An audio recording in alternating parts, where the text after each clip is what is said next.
Hello all, ఈరోజు మనం the Hindu explainer text and context నుంచి ఇంపార్టెంట్ పొలిటికల్ ఆర్టికల్ అనేది తీసుకోవడం జరిగింది.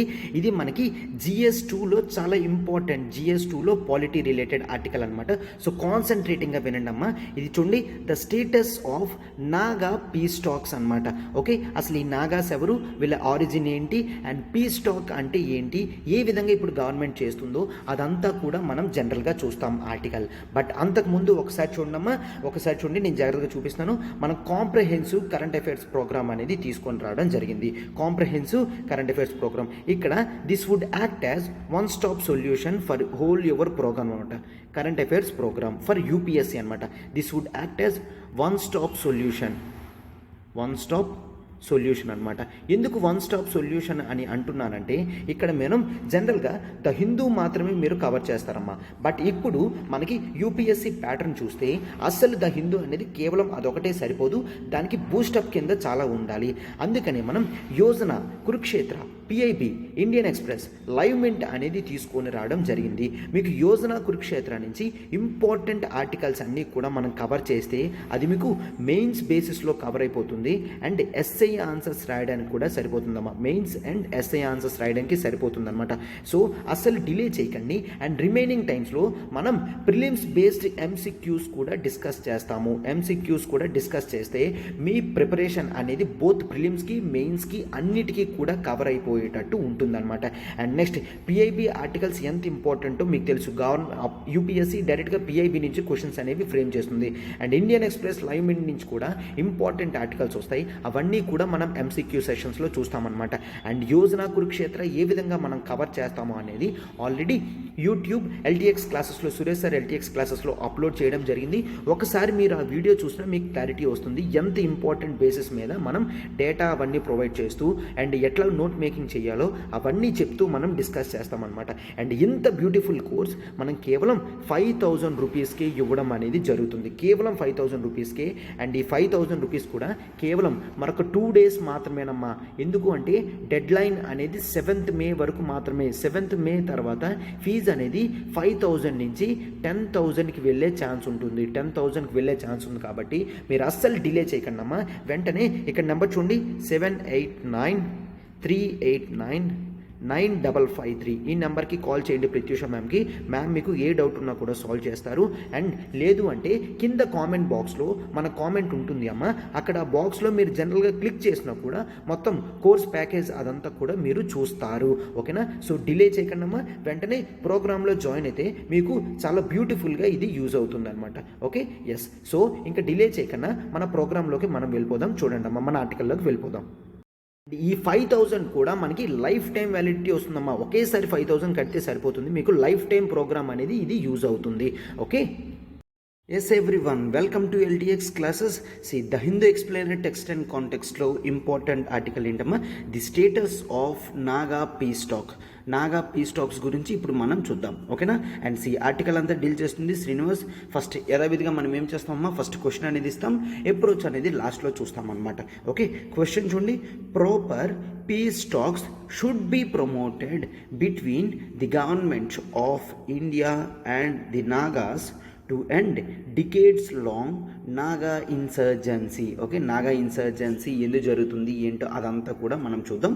ఎక్స్ప్లెయిన్. ఓకే, ఇది కేవలం 150 word ఆన్సర్ 10 మార్క్స్కి రాసేటట్టు మీరు ఆన్సర్ అనేది ఫ్రేమ్ చేసుకున్నామా. ఓకేనా? ఎస్. ఇప్పుడు మనం ఆర్టికల్లోకి వెళ్దాం. చూడండి. అండ్ UPSC ఇన్ఫినిటీ ప్రోగ్రామ్ అనేది మీరు తీసుకుని రావడం జరిగింది. UPSC ఆన్లైన్ ఉంటుంది, UPSC ఆఫ్లైన్ మనకు ఉంటుంది. ఆఫ్లైన్ బ్రాంచెస్ వచ్చేసి విశాఖపట్నం అండ్ హైదరాబాద్, విశాఖపట్నం, హైదరాబాద్లో పాలిటీ నేను డీల్ చేస్తున్నానమ్మా. ఒకవేళ మీరు వచ్చి మాట్లాడాలనుకున్నా కూడా నాతో మాట్లాడచ్చు. ఆఫ్లైన్ ఫీజు వచ్చేసి కేవలం 70,000 రూపీస్ మాత్రమే. 70,000 రూపీస్. అది కూడా మీరు EMI ప్రాసెస్లో హ్యాపీగా 10,000 per month కడుతూ 7 monthsలో క్లియర్ చేసేయచ్చు. అండ్ నెక్స్ట్ అదే UPSC ఆన్లైన్ అయితే కేవలం 60,000 రూపీస్కి మాత్రమే మనకి ప్రొడక్ట్ అనేది వస్తుంది. అండ్ ఈఎంఐ కూడా మంత్లీ 5,000 చొప్పున మీరు కంప్లీట్ చేసేయచ్చు, మంత్లీ 5,000 చొప్పున కంప్లీట్ చేయొచ్చు అనమాట. అండ్ ఈ ఫీజు కేవలం ఎంతవరకు అమ్మా 15th మే వరకు మాత్రమే. 15th మే తర్వాత కోర్స్ ప్యాకేజ్ మీద 10,000 రూపీస్ వరకు పెరిగే ఛాన్సెస్ ఉంటాయి. ఓకేనా. ఈ ఒకవేళ మీరు యూపీఎస్సీ ఆఫ్లైన్ తీసుకున్నారంటే యూపీఎస్సీ ఆన్లైన్ అనేది కంప్లీట్లీ కాంప్లిమెంట్ అనమాట. అంటే 70K పెట్టి ప్రొడక్ట్ కొంటే మీకు 60K వర్త్ ప్రొడక్ట్ అనేది కంప్లీట్గా కాంప్లిమెంట్ ఫ్రీ కింద వస్తుందన్నమాట. మీరు యూపీఎస్సీ ఆఫ్లైన్ తీసుకుంటే మన ఇన్స్టిట్యూట్లో ప్రొవైడ్ చేసే ఏ కోర్స్ అయినా కూడా మీకు యాక్సెసిబిలిటీ ఉంటుంది. ఓకేనా. అంటే లైక్ ఎంబీఏస్ కానీ, ఎంట్రన్స్ కోర్సెస్ కానీ, ఆర్బీఐ గ్రేడ్ బి కానీ, వీటన్నిటికీ కూడా యాక్సెసిబిలిటీ ఉంటుందన్నమాట. ఓకే. సో డిలే చేయకండి, వెంటనే ప్రోగ్రాంలో జాయిన్ అవ్వండి అమ్మా. ఎస్. అండ్ ఈ నెంబర్ చూడండి, ఈ నెంబర్ ప్రత్యూష మేడంది. మ్యామ్కి కాల్ చేయండి 7893899553. మ్యామ్కి కాల్ చేసి మీకు ఏ డౌట్ ఉన్నా కూడా మీరు సాల్వ్ చేసుకోవచ్చు అనమాట. అండ్ యూపీఎస్సీ ఆన్లైన్ మనకి live plus recorded unlimited accessibility వస్తుంది. అండ్ లైఫ్ టైం వ్యాలిడిటీ కూడా మనకి వస్తుంది అనమాట. మనకి గ్రూప్ 1 నుంచి అఫీషియల్గా టీఎస్పీఎస్సీ నుంచి నోటిఫికేషన్ వచ్చిందమ్మా. ఎన్ని పోస్టులు పడ్డాయి సరే 503 పోస్ట్ పడ్డాయి. 503 గ్రూప్ 1లో అంటే అది అంత ఆషామాషి నెంబర్ కదమ్మా, చాలా పెద్ద నెంబర్ అనమాట. సో అసలు మీరు డిలే చేయకండి, ఇక్కడ వెంటనే సబ్స్క్రిప్షన్ అనేది తీసుకోండమ్మా. మీకు వెంటనే రికార్డెడ్ క్లాసెస్ యాక్సెసిబిలిటీ ఉంటుంది. ఫీజు వచ్చేసి కేవలం 30,000 మాత్రమే. అండ్ లైవ్ ప్లస్ రికార్డెడ్ కావాలంటే కేవలం 5,000 రూపీస్ మాత్రమే ఎక్స్ట్రా, 35,000. ఒకవేళ మీరు చూడండి ఈ 15th లోపల జాయిన్ అయితే యూపీఎస్సీ ఇన్ఫినిటీ ప్రోగ్రామ్ తీసుకుంటే మీకు ఇది కంప్లీట్గా కాంప్లిమెంట్ వస్తుందన్నమాట.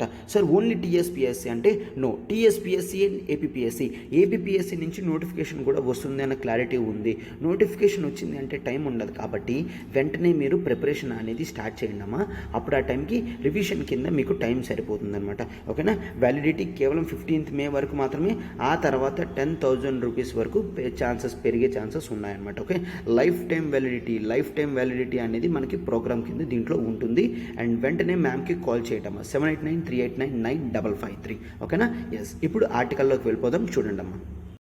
The status of Naga peace talks అని చూస్తాము. ఓకేనా. అయితే ఈ నాగాస్ ఎక్కడున్నారు? ఇండియాలో మనకి నాగాల్యాండ్ అనే స్టేట్ ఉందన్నమాట. ఆ నాగాల్యాండ్లో మోస్ట్ డామినేటెడ్ ట్రైబల్ గ్రూప్ ఎవరు అంటే నాగాస్ అనమాట. అంటే నాగాస్ ఎవరమ్మా? Tribal group. వాళ్ళు నార్త్ ఈస్ట్ రీజియన్లో ఉంటారనమాట.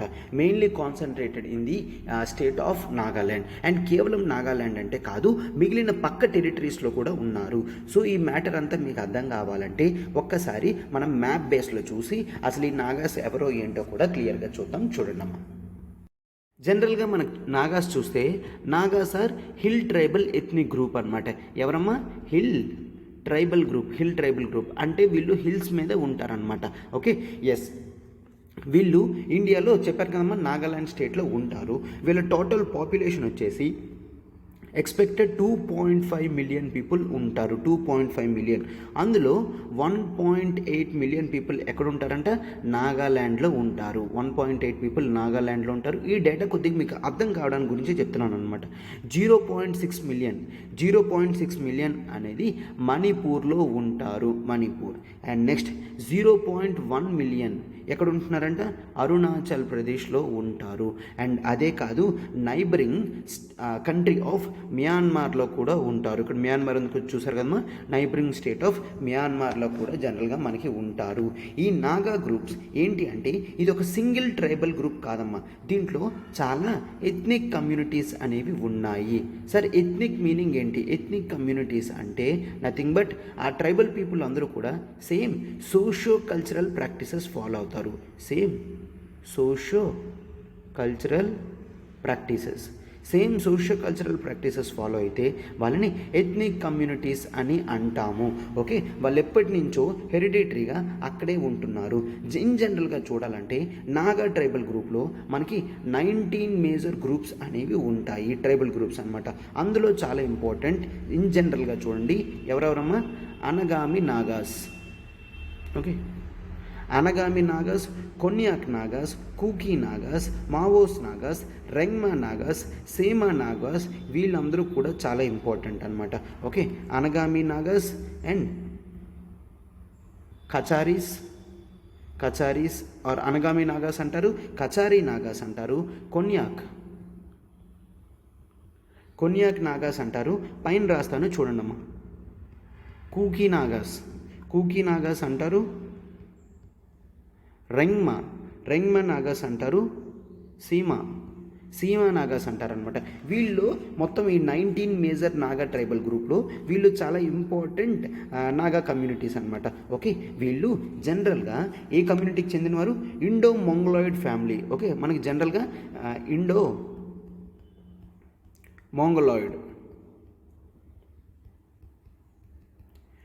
మంగోలాయిడ్ ఫ్యామిలీ అని అంటాము. ఓకే, ఎస్, ఇండో మంగోలాయిడ్ ఫ్యామిలీకి చెందిన వాళ్ళు ఈ నాగాస్ అనమాట. అంటే ఇండియన్ ఫీచర్సే కాదు, మంగోలాయిడ్ ఫీచర్స్ కూడా వీళ్ళకి ఉంటాయి. అదంతా కూడా మనం ఇన్ జనరల్గా చూస్తామన్నమాట.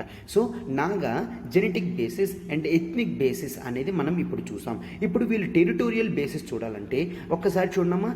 ఇది నాగాలాండ్ అండ్ అస్సాం, అరుణాచల్ ప్రదేశ్, ఇక్కడ మణిపూర్ రీజన్స్, ఇక్కడ ఈ కలర్లో ఉంది కదమ్మా, అదంతా కూడా నాగా పీపుల్ డామినేటెడ్ ఏరియాస్ అనమాట. వీళ్ళకి ఒక కోరిక ఉంది. ఏంటి?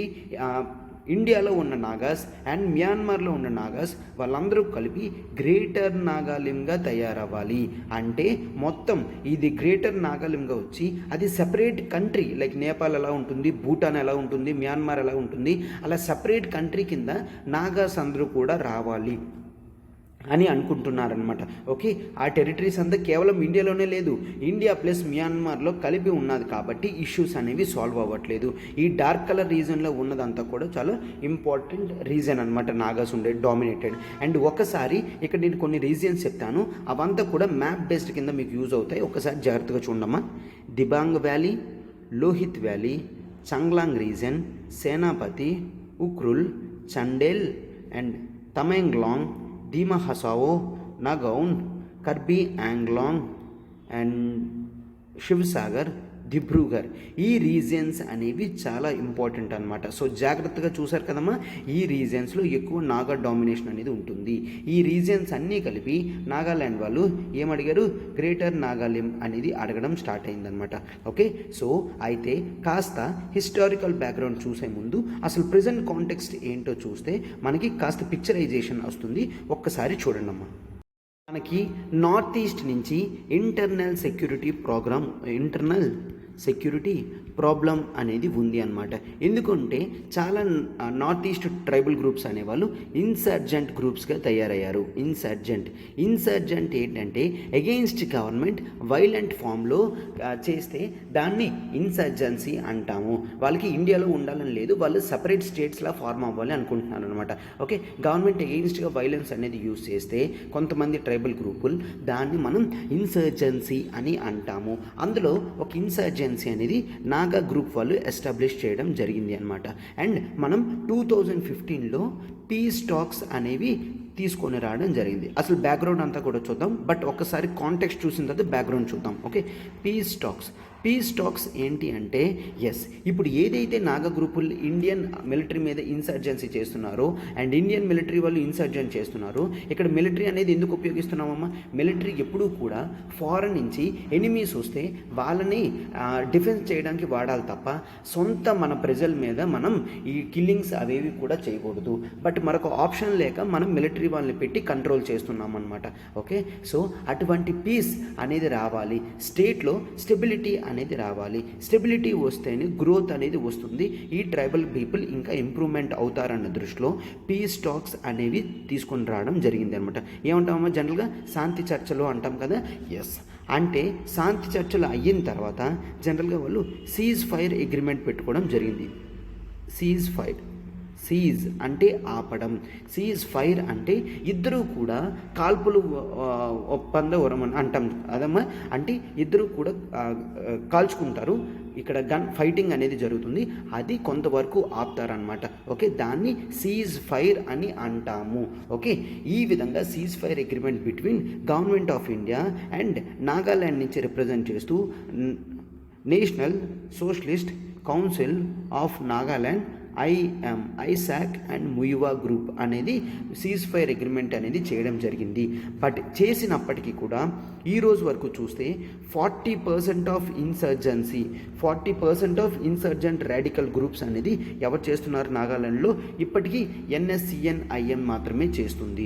సో ఇప్పుడు అడుగుతున్నారనమాట, అయితే ఈ పీస్ టాక్స్ అనేవి దేనికి?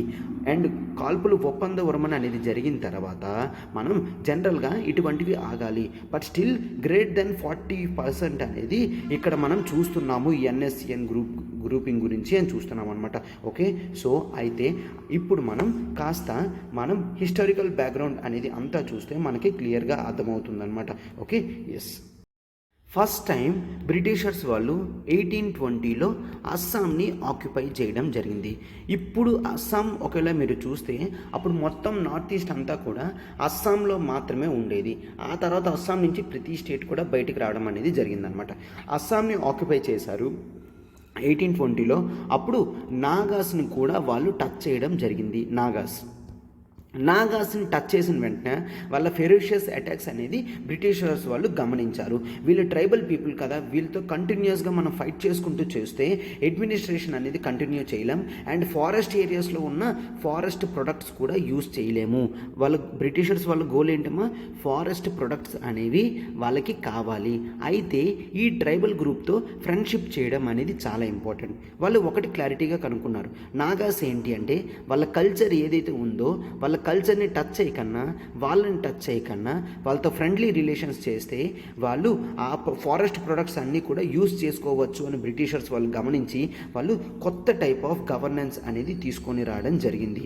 ఆ గవర్నెన్స్ మోడల్లో ఏంటి అంటే వాళ్ళకి అటానమీ అనేది ఇచ్చేశారు. నాగాస్కి అటానమీ అనేది ఇచ్చి వాళ్ళ ట్రెడిషనల్ లైఫ్లోకి ఎవరు ఏ బ్రిటిష్ అఫీషియల్ కూడా దూరొద్దు అని ఫుల్ రూల్స్ అనేవి పెట్టడం జరిగింది. వాళ్ళ ట్రెడిషనల్ లైఫ్ కానీ, వాళ్ళ కస్టమ్స్లో కానీ, అండ్ వాళ్ళ లాస్లో కానీ బ్రిటిషర్స్ ఎప్పుడూ కూడా దూరరు. మీకు నచ్చినట్టు మీరు అటానమీ సోవరిన్గా బతకచ్చు అని క్లియర్గా 1820స్లో వాళ్ళు చేసిన వెంటనే కూడా చెప్పడం జరిగింది.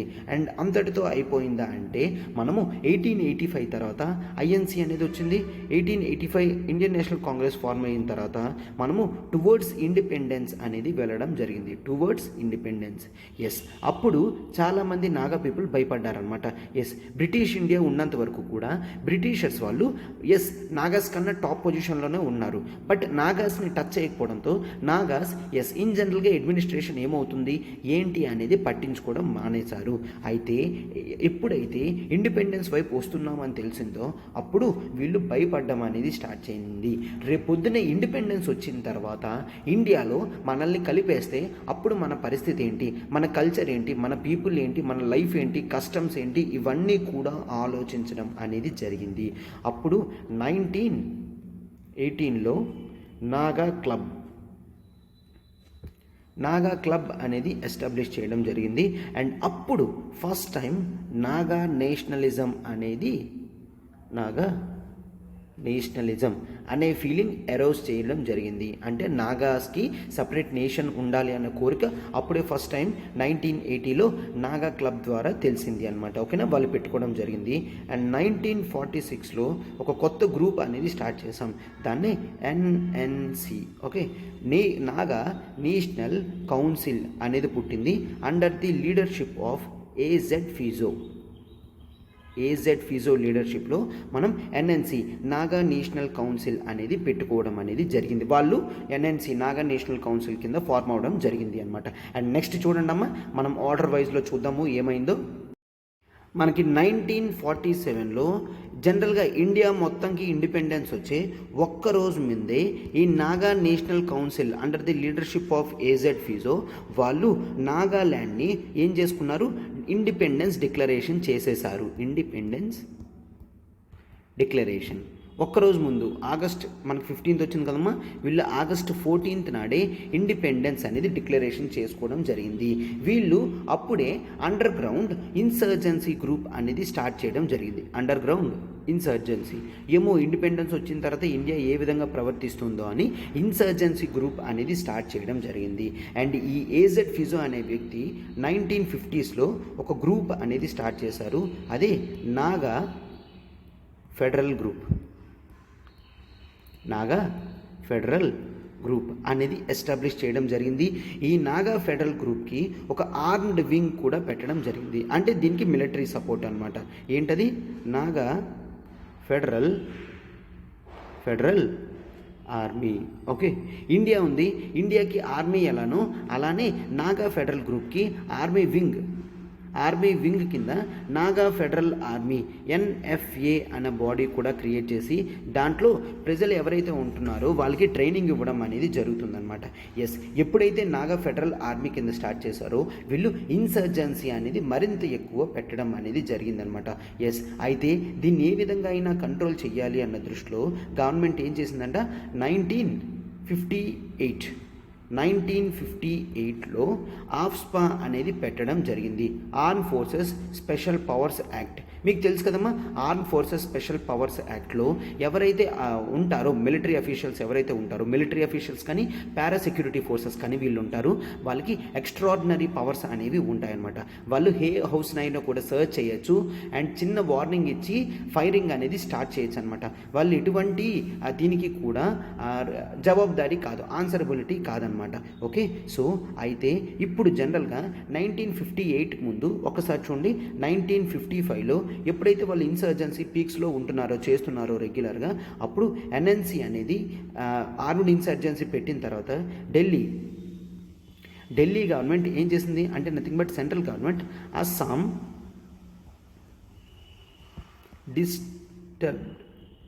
Disturbed areas act, Assam disturbed areas act అనేది తీసుకొచ్చి ఆ ఏరియాలో పోలీస్ ఫోర్స్ని ఎక్కువ పెట్టడం అనేది జరిగింది. అండ్ ఆ తర్వాత 1958లో ఇంకా అట్లా కాదు అనేసి ఆఫ్స్పా అనేది పెట్టడం జరిగింది.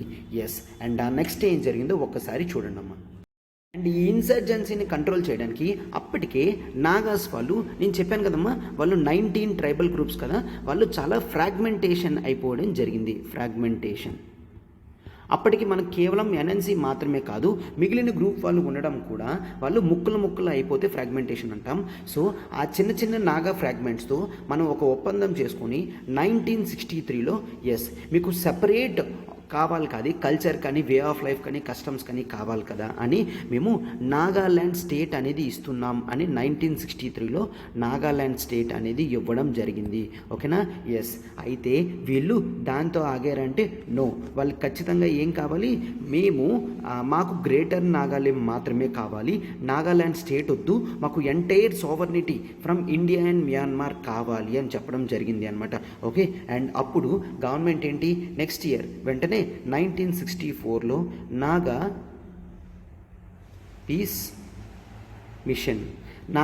మిషన్ అనేది పెట్టి వాళ్ళతో మాట్లాడుతూ శాంతి చర్చలు అనేవి చేయడానికి నాగా పీస్ మిషన్ అనేది పెట్టడం జరిగింది అనమాట. అండ్ ఒక్కసారి మీరు జనరల్గా చూస్తే వీళ్ళేంటి, ఈ AZ ఫిజో కింద వాళ్ళు జనరల్ ఎలక్షన్స్ మానేశారు, గవర్నమెంట్తో రెగ్యులర్గా ఆర్మ్ క్లాషెస్ చేస్తున్నారు, వాళ్ళకి కంప్లీట్ అటానమీ కావాలి, అప్పటికే గవర్నమెంట్ చెప్పింది నాగా పీస్ మిషన్లో, మీకు కావాలంటే మీరు ఇండియాలోనే ఉండండి, కాన్స్టిట్యూషన్ ప్రకారంగా కూడా మేము కాన్స్టిట్యూషనల్ అమెండ్మెంట్ చేసి నాగాస్కి ఎప్పటికీ కూడా separate culture, customs, rules, laws ఉండేటట్టు కాన్స్టిట్యూషన్లో చేంజెస్ చేస్తామన్నా కూడా వీళ్ళు అస్సలు ఒప్పుకోవడం అనేది జరగలేదు. ఎస్, అండ్ ఆ తర్వాత కొన్ని గ్రూప్స్తో మరింత అగ్రిమెంట్ చేసుకొని 1975లో ఏం చేశారు, వీళ్ళు షిల్లాంగ్ అకార్డ్ అనేది పెట్టుకోవడం జరిగింది. షిల్లాంగ్ అకార్డ్ అనేది ఎస్ మెయిన్ NNC గ్రూప్తోనే చేయడం జరిగింది. బట్ ఏంటి అంటే వీళ్ళు ఇక్కడ ఏం చేస్తారంటే వాళ్ళ దగ్గర ఉన్న ఆర్మ్స్ ఏవైతే ఉన్నాయో అవన్నీ కూడా గవర్నమెంట్కి సరెండర్ చేసేస్తారు. But at the promise of వాళ్ళకి సపరేట్గా వాళ్ళ కల్చర్ని ఖచ్చితంగా ప్రొటెక్ట్ చేస్తామన్న గ్యారంటీ ఇస్తే మాత్రమే వాళ్ళు ఆర్మ్స్ అవి వదిలేస్తామన్నారు. బట్ ఇందులో కొంతమంది టాప్ లీడర్స్ కూడా ఇటువంటి వాటికి ఒప్పుకోవడం లేదు. దే ఆర్ నాట్ యాక్సెప్టింగ్ ఆ షిల్లాంగ్ అకార్డ్ని వాళ్ళు యాక్సెప్ట్ చేయట్లేదన్నమాట. కొంతమంది లీడర్స్ మాత్రమే ఒప్పుకున్నారు, బట్ చాలా వరకు కూడా ఒప్పుకోవడం లేదు. ఓకే, సో చాలా వరకు ఒప్పుకోకపోతే ఏమైందమ్మా, ఈ షిల్లాంగ్ అకార్డ్ అనేది అంత ఫుల్ ఫ్లెడ్జ్డ్గా ఫాలో అవ్వలేదు. ఓకే, అండ్ ఆ తర్వాత వీళ్ళలో కొంత ఫ్యాక్షన్స్ అనేవి గ్రూప్స్ కింద ఫార్మ్ అయిపోయాయి. ఒక్కసారి చూడమ్మా. టాప్ లీడర్స్లో ఎవరెవరికైతే ఇష్టం లేదో ఒకసారి చూడండి. ఎన్ఎన్సీ లీడర్స్లో ఎవరెవరికి ఆర్మ్డ్ ఇన్సర్జెన్సీ వదలాలి అని లేదు అంటే ఫస్ట్ 3 టాప్ లీడర్స్ ఉన్నారు. ఒకరు Muivah, okay, and second one Isak Chishi Swu, okay, north east వాళ్ళ పేర్లు కాబట్టి అలానే ఉంటాయి. And third one SS Khaplang, SS Khaplang group.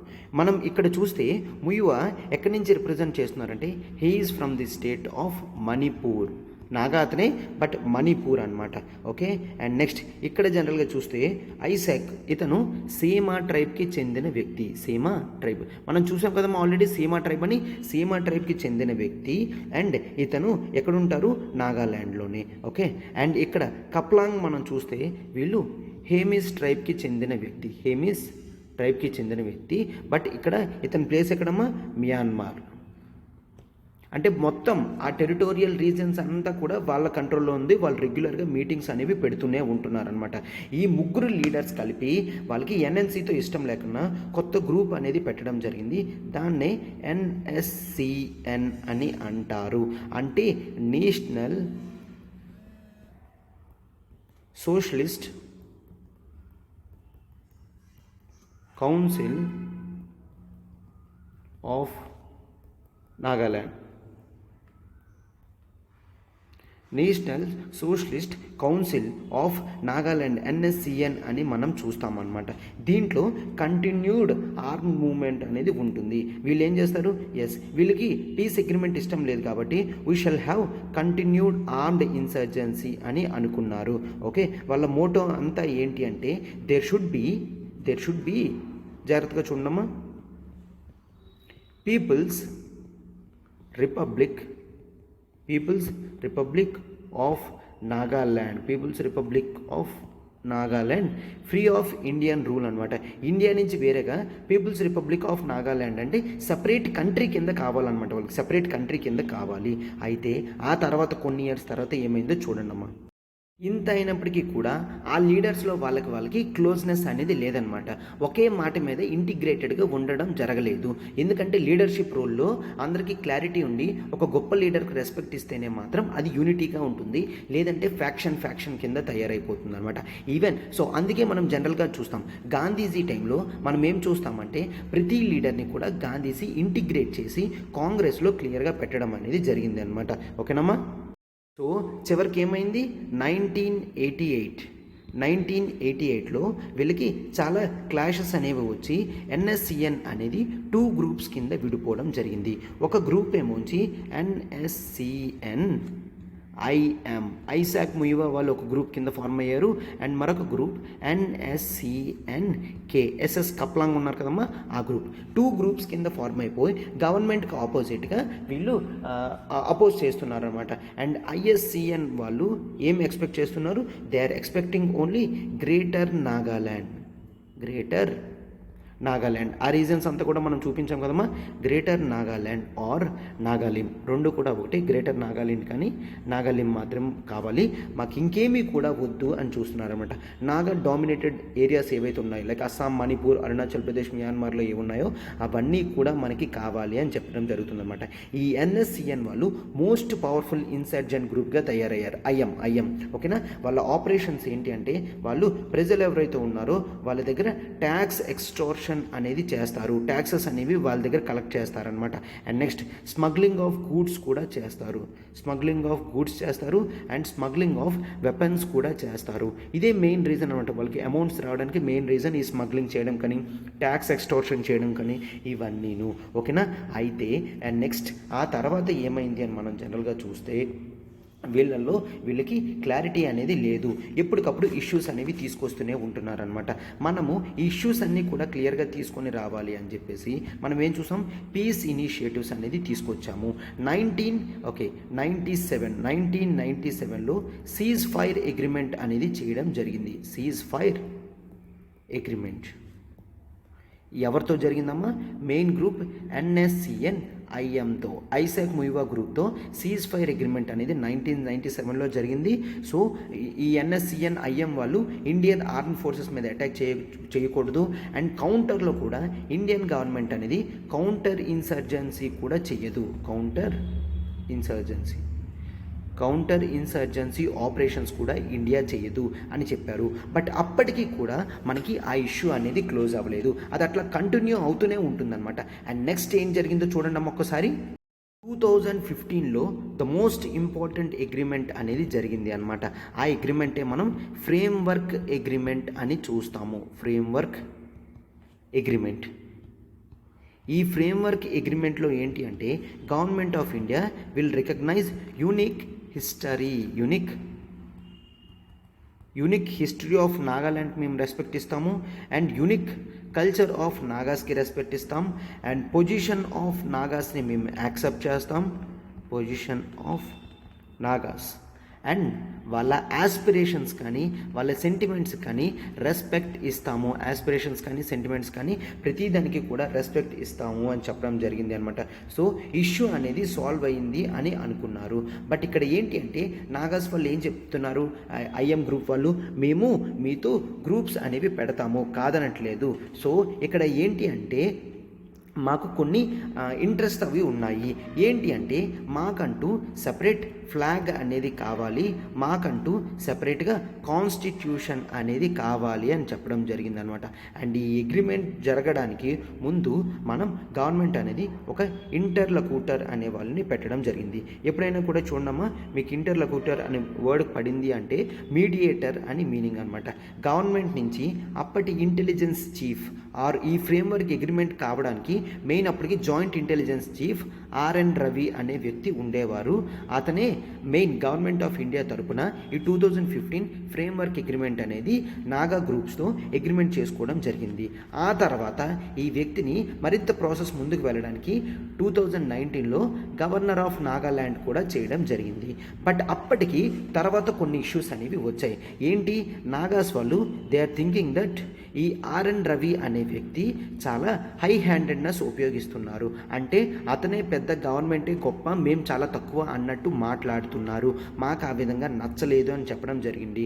So ఇటువంటి ఇష్యూస్ మళ్ళీ వస్తున్నాయి అని చెప్పి మనం దాన్ని పూర్తిగా క్లోజ్ చేయడం కూడా జరిగింది. RN రవిని మార్చడం జరిగింది. ఆ ప్లేస్లో మరొక వ్యక్తి AK మిశ్రాని పెట్టడం జరిగింది. Okay, that is fine. అయితే ఇప్పుడు వాళ్ళ ఫ్లాగ్ అండ్ కాన్స్టిట్యూషన్ సంగతి ఏంటి? ఫ్లాగ్ విషయానికి వస్తే ఇండియాలో కాన్స్టిట్యూషన్ అనేది స్టేట్కి సపరేట్ ఫ్లాగ్ ఉండద్దు అని చెప్పలేదు, ఉండొచ్చు, బట్ అది ఇండియన్ నేషనల్ ఫ్లాగ్ కన్నా తక్కువ పొజిషన్లోనే ఉండాలి అని క్లియర్గా చెప్పింది. ఆల్రెడీ వీటి మీద ఇష్యూస్ కూడా అయ్యాయి 2019-20లో. ఏంటి అంటే కొన్ని స్టేట్స్ వాళ్ళకి సపరేట్ ఫ్లాగ్ కావాలని అడగడం జరిగింది. అప్పుడు సుప్రీంకోర్టు ఏం చెప్పింది, ఇండియన్ కాన్స్టిట్యూషన్లో సపరేట్ ఫ్లాగ్ కావాలి అని ఎక్కడా కూడా లేదు, ఉండొచ్చా ఉండకూడదు అనేది క్లారిటీ లేదు. కాబట్టి మీరు ఖచ్చితంగా ఫ్లాగ్ అనేది పెట్టుకోవచ్చు, బట్ ఆ ఫ్లాగ్ ఎప్పుడు కూడా మన ఇండియన్ నేషనల్ ఫ్లాగ్ కన్నా చిన్నదే ఉండాలి, తక్కువ పొజిషన్లోనే ఉండాలి. అండ్ స్టేట్ ఫ్లాగ్ ఎప్పుడు పెట్టినా కూడా పక్కనే నేషనల్ ఫ్లాగ్ అనేది పెద్దది ఉండాలి అని పెట్టడం జరిగింది. అండ్ కాన్స్టిట్యూషన్ వస్తే క్లియర్గా ఇండియాలో మనం ఒకే ఒక కాన్స్టిట్యూషన్ ఉండాలి అని పెట్టుకోవడం జరిగింది. అయితే ఈ కాన్స్టిట్యూషన్ అనేది ఒకవేళ నాగా రూల్స్ బుక్లా తీసుకుంటే పర్వాలేదు, బట్ దాన్ని కూడా మనం కాన్స్టిట్యూషన్ అని పిలవాలి అంటే చాలా కష్టం అనేది జనరల్గా చూస్తామన్నమాట. ఓకే, ఇది అమ్మ టాపిక్, ఈ విధంగా జరుగుతుంది. అందుకని నేను క్వశ్చన్ ఏ విధంగా ఫ్రేమ్ చేశానంటే పీస్ అగ్రిమెంట్స్ అనేవి ఇండియాకి నాగా గ్రూప్స్కి చాలా ఫాస్ట్గా జరిగి ఇష్యూ అనేది సాల్వ్ అయ్యి స్టెబిలిటీ అనేది ఎస్టాబ్లిష్ అవ్వాలి అని జనరల్గా మనం చూస్తున్నాం అనమాట. ఓకే కదమ్మా? సో అయితే ఏ విధంగా చేయాలి, నెక్స్ట్ బెస్ట్ వే ఫార్వర్డ్ ఏంటో ఒక్కసారి చూడండి. వే ఫార్వర్డ్ ఏంటి అంటే మనం జనరల్గా ఇంతవరకు కేవలం NSCN IMతోనే చూస్తున్నాం, మిగిలిన ఫ్యాక్షన్ గ్రూప్స్తో మనం మాట్లాడట్లేదు. సో మనం ఫస్ట్ మాట్లాడాల్సింది ఏంటంటే must negotiate with all the faction groups of Nagas. All the faction groups ఏవైతే ఉన్నాయో వాటన్నిటితో కూడా మాట్లాడాలి. అండ్ వాళ్ళ కల్చర్, హిస్టరీ అండ్ టెరిటరీ టెరిటరీకి రెస్పెక్ట్ ఇస్తాము అన్నట్టు గవర్నమెంట్ కన్సిడరేషన్స్ చెయ్యాలి, ఇవ్వాలి అని చెప్తున్నాము. అండ్ నెక్స్ట్ ఏంటంటే they should promote, government of India should promote social and political harmony among Naga groups and between India అనేది చూస్తామన్నమాట. Political harmony between India and Nagas జరిగేటట్టు అండ్ రిమైనింగ్ సపోర్టింగ్లో ఉన్న ట్రైబల్ గ్రూప్స్ అందరితో కూడా సోషల్ హార్మోనీ ఉండేటట్టు చూస్తామన్నమాట. అండ్ గవర్నమెంట్ అనేది అష్యూరెన్స్ అనేది ఇవ్వాలి. There will be maximum decentralization ఏంటి అంటే ప్రతి దాంట్లో కూడా సెంట్రల్ గవర్నమెంట్ చేయి పెట్టదనమాట. డీసెంట్రలైజ్డ్గా లోకల్ లెవెల్లో లీడర్స్ ఎవరున్నారో వాళ్ళే ఇష్యూస్ అనేవి సాల్వ్ చేస్తారు అన్నట్టు చూస్తామన్నమాట. ఓకే, మినిమం సెంట్రలైజేషన్ ఉంటుంది, మ్యాక్సిమం డీసెంట్రలైజేషన్ ఉంటుంది అన్న కాన్ఫిడెన్స్ అనేది ఇవ్వాలి. అండ్ జనరల్గా వీళ్ళు గ్రేటర్ అటానమీ ఏదైతే అడుగుతున్నారో వాళ్ళకి ఆ అటానమీ ఇష్యూస్ కాకుండా మిగిలినవి ఉన్న టెరిటోరియల్లోనే లైక్ నాగాల్యాండ్ సపోర్టివ్ టెరిటరీస్ ఉన్నాయి కదమ్మా, వాటిని ఒక ఏరియా కింద తయారు చేసి వాటికి సపరేట్ రూల్స్ రెగ్యులేషన్స్ అనేవి ఇవ్వచ్చు. ఓకే, వాళ్ళంతటి వాళ్ళు కంట్రోల్ చేసుకునేటట్టు ఇవ్వచ్చు అని చెప్తున్నారనమాట. అండ్ ఏంటి అంటే మనం ఇమీడియట్ బేసిస్ మీద ఖచ్చితంగా అన్ని గ్రూప్స్ని కూడా కాంప్రమైజ్ జోన్లోకి తీసుకొని రావాలి.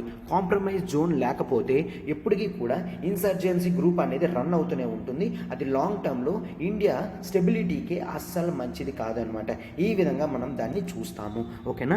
ఎస్, ఇదే అమ్మ ఆర్టికల్ మనం టోటల్గా పూర్తిగా కవర్ చేయడం అనేది జరిగింది అనమాట.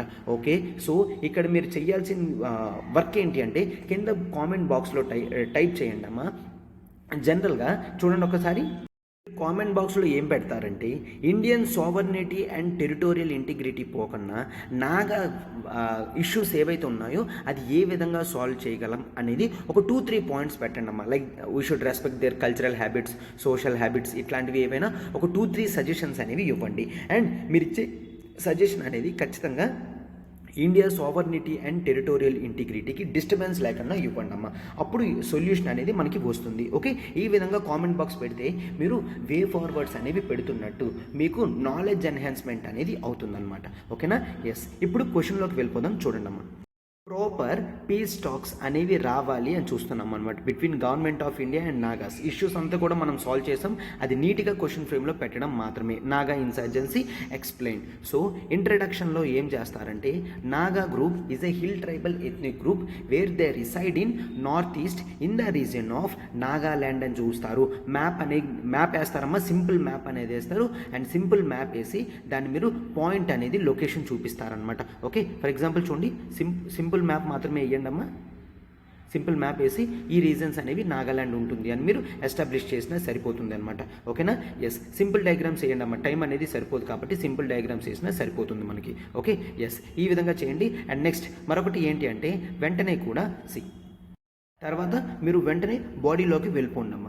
బాడీలో ఏంటి రాస్తారంటే ఫార్మేషన్ ఆఫ్ నాగా ఇన్సర్జెన్సీ అని రాస్తారు. నాగా ఇన్సర్జెన్సీ ఫస్ట్ 1918లో వీళ్ళు నాగా హిల్ ట్రైబల్ గ్రూప్గా ఫార్మ్ అయ్యారు. ఆ తర్వాత మనకి నాగా నేషనల్ కౌన్సిల్ అనే గ్రూప్ స్టార్ట్ అయింది 1946లో under the A Z Phizo. And ఆ తర్వాత మనకి అగ్రిమెంట్స్ అనేవి జరిగాయి. 1963లో నాగాల్యాండ్ స్టేట్ ఫార్మ్ అయింది. 1975లో ఇవన్నీ కూడా ఆర్డర్ వైజ్ బేసిస్ మీద మీరు రాస్తారు. అప్పుడు నాగా ఇన్సర్జెన్సీ హిస్టరీ అనేది అర్థమవుతుందన్నమాట. షిల్లాంగ్ అకార్డ్ అనేది పెట్టుకోవడం జరిగింది. ఆ తర్వాత 1997లో సీజ్ ఫైర్ అగ్రిమెంట్ అనేది జరిగింది. అండ్ రీసెంట్గా 2015లో మనకి ఫ్రేమ్వర్క్ అగ్రిమెంట్ అనేది జరిగింది అని రాస్తారు. బాడీలో ఇవన్నీ రాస్తారు. So piece talks should be promoted అని పెట్టి ఫస్ట్ పాయింట్ ఏంటి, పీస్ టాక్స్ ప్రమోషన్ వలన స్టెబిలిటీ అనేది వస్తుంది.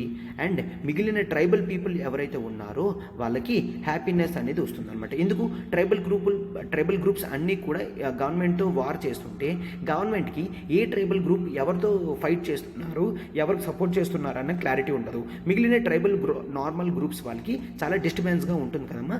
అందుకని ఇది కూడా మనం రాస్తామన్నమాట. అండ్ నెక్స్ట్ ఎకానమీ అనేది గ్రో అవ్వాలంటే మనం ఖచ్చితంగా వార్స్ అనేవి చేయకూడదు.